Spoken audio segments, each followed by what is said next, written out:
കാലമിന്നു കലിയുഗമായതും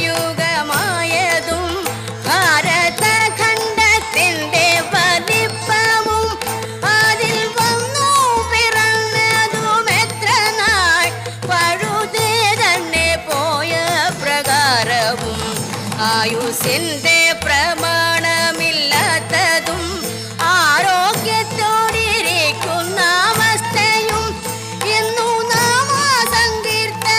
കൊണ്ടുടൻ വന്നുകൂടും പുരുഷാർത്ഥമെന്നതും ഇനി